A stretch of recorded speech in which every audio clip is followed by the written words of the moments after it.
Hello, everyone. This is a new podcast series done by Daniel Formasio. I'm a 14-year-old, and today we're going to be talking about Daniel Ricciardo's departure, Franco Colapinto, and the new rookies that are arriving in the 2025 season, and also the upcoming United States Grand Prix here in Austin. So these podcasts are going to be around 30 minutes long. 15 to 30 minutes long. So they're going to be a shorter form of podcast, but still a podcast nonetheless. So with that being said, I think we should begin by talking about Franco Colapinto. I think he's really been performing these last couple of races. He came here in Monza, and he didn't do too bad in Monza. He actually he was out of the points, obviously, his first race in Formula One, but he did get I believe the range between P20 and P15. So a standard what Albon and Sargent were getting. So it was nothing special. And then he really kicked off in the last couple of races. Let me pull up here what his race results were. Okay, yeah. So, Monza, he did end up getting 12th. He got 12th place. Okay, I was wrong. That's actually very impressive. I just remember being impressed by him. And Azerbaijan, he did amazing. He got 8th place. That was when obviously the amazing battle between Oscar and Leclerc for I don't know how many laps, but pretty much half of the race, and that was really amazing. And then in Singapore, his third race, he dive bombed down the turn 1, almost colliding with multiple other cars, and he ended up in 11th place, which is, I think, very impressive. I believe Franco should get a seat next year because he has all this talent, and if he's a reserve driver, he's just going to be sat there in the garage, and there's no guarantee of him getting an actual racing time.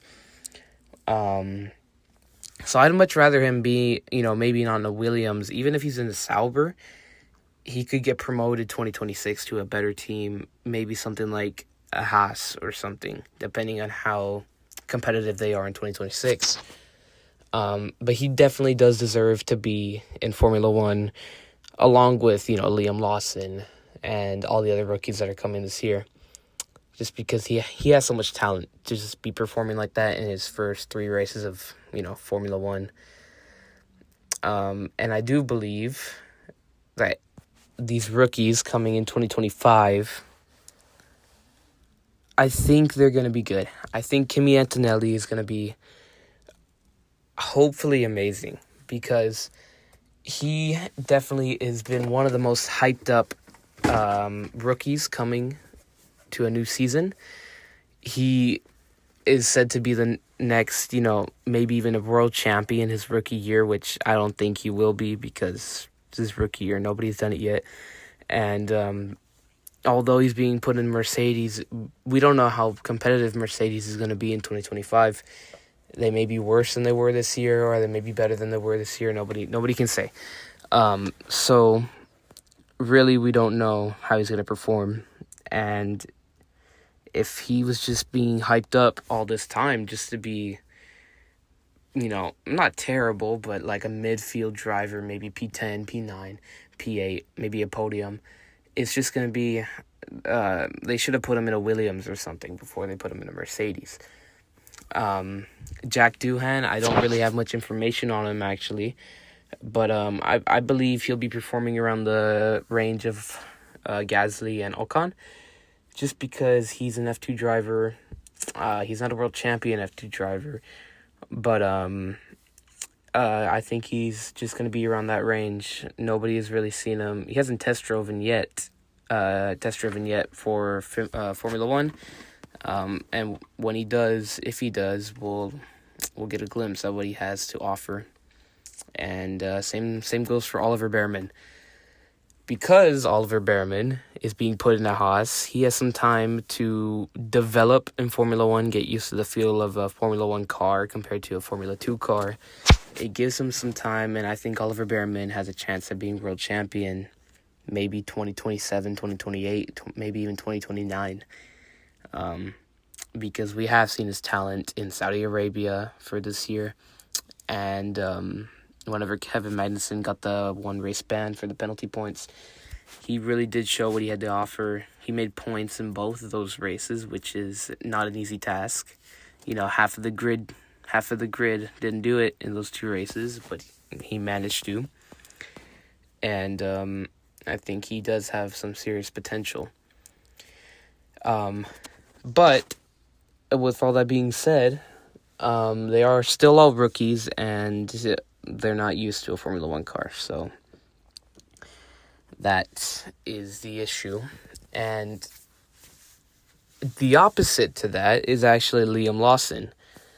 Liam Lawson drove for Daniel Ricciardo in 2023 whenever he had his broken wrist, and although he didn't perform the greatest, he still did perform, and he made some decent places.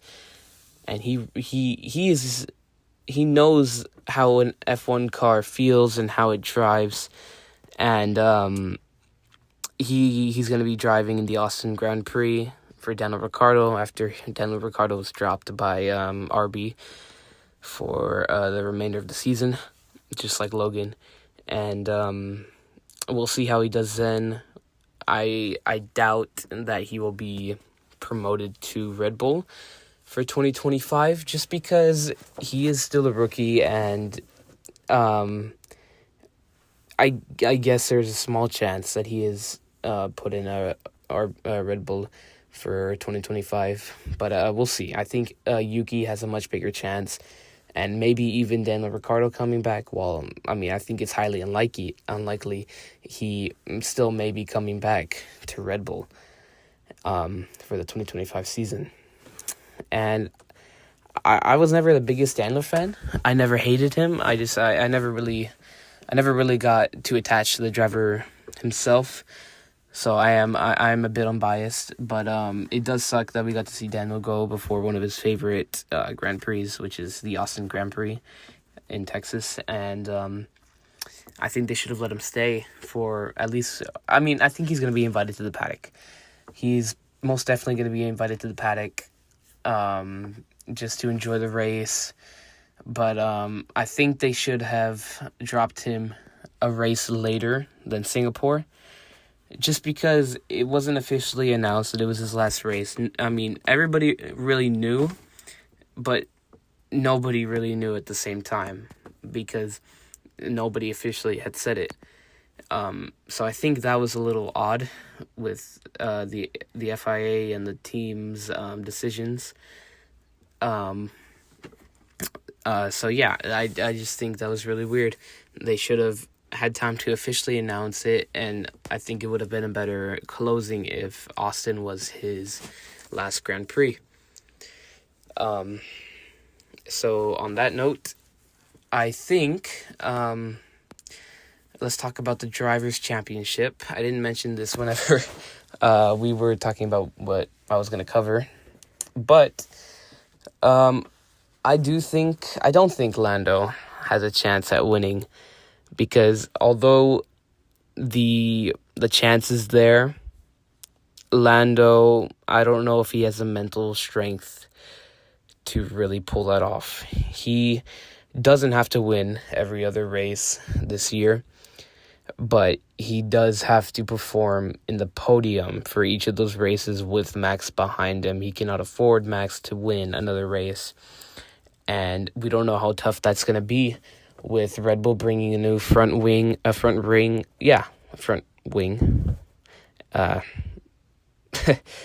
And they're going to bring the same front wing that McLaren has. So the same flexible front wing.